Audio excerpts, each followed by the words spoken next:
How's it going? Welcome to episode number 4 of my weekly chord progression series, where every single Monday I show you a new chord progression and I show you how I came up with it. So in today's video, I've got a groovy neo-soul chord progression. It's sort of in the style of Misch. That's who I was inspired by when I was writing this chord progression. So take a listen and then we'll jump straight into the explanation. Enjoy.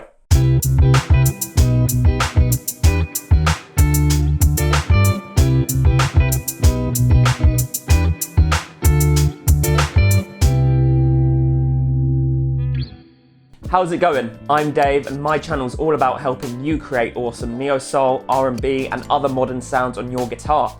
If you're new here and that sounds like your kind of thing, make sure you hit that subscribe button and you click the notification bell so that you're notified every single time I release a new video. As I said, in today's video, I'm going to be showing you how to play that chord progression you just heard. So let's jump straight into it. So we're playing in the key of E minor. But we're starting off on the chord C major 7, and we've got a very interesting voicing for the C major 7 here. It looks like this. So we're playing the low E string, the 8th fret with our middle finger, little finger on the 9th fret of the G string, ring finger on the 8th fret of the B string, and then index finger on the 7th fret of the high E string. I like these chords because they give you a big interval spread. The highest note is here, and the lowest note is here. Okay, so nice big wide open voicing here. Then we're moving to a B augmented chord. So we're playing 7 on the low E, 8 on the G, 8 on the B, and 7 on the high E.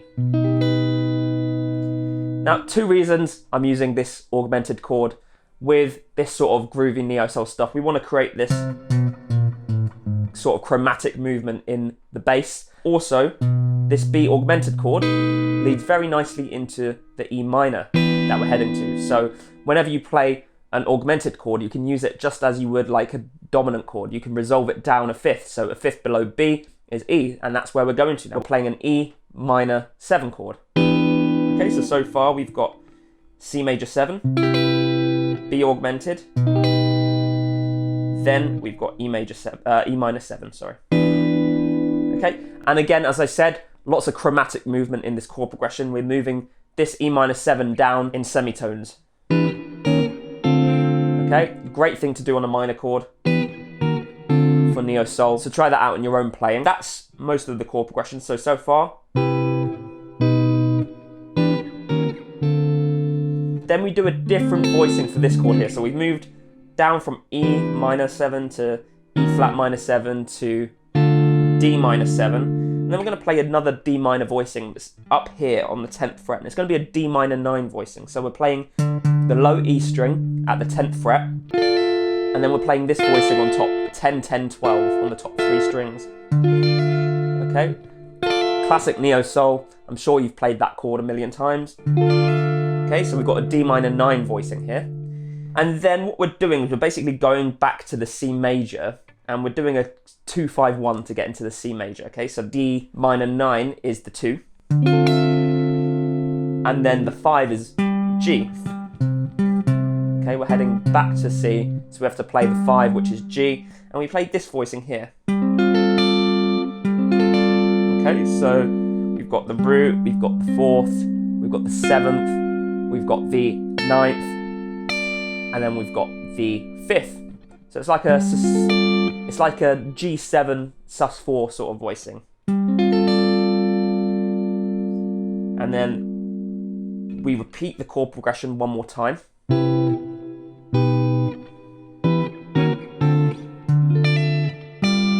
And then just finish on another C major 7 voicing.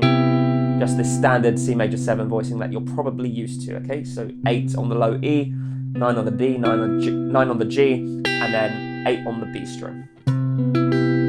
Okay, and then we're just doing a kind of cool, funky rhythm with our finger picking to make it sound groovy.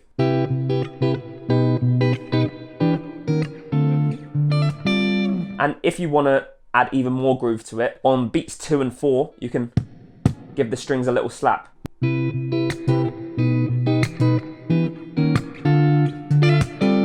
Something a bit like that, okay? Adding that percussive element just adds more groove to the riff. That's the chord progression. I hope you learned a lot and I hope you enjoyed the video. If you did, let me know what you thought in the comments, give the video a like and subscribe to the channel if you haven't done so. And if you're looking to write awesome chord progressions like the one we've been working on today, then grab my book, Chord Charisma 2.0. This book is a complete system for writing amazing chord progressions in modern genres like neo-soul and R&B, and it's going to completely transform the way you approach writing chord progressions. Writer's block is going to be a thing of the past, and you're going to have access to advanced, high-level chord progression techniques and concepts that will take your chord progressions to the next level.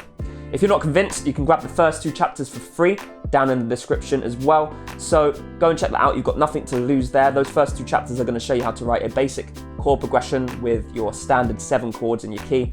And then it's going to show you how to embellish those chords with extensions like 9ths, 11ths, 13ths, and other cool chords like 6/9 chords, 6/9 sharp 11 chord, major 7 sharp 11 chords, all these cool, interesting, unique sounds to add to your playing.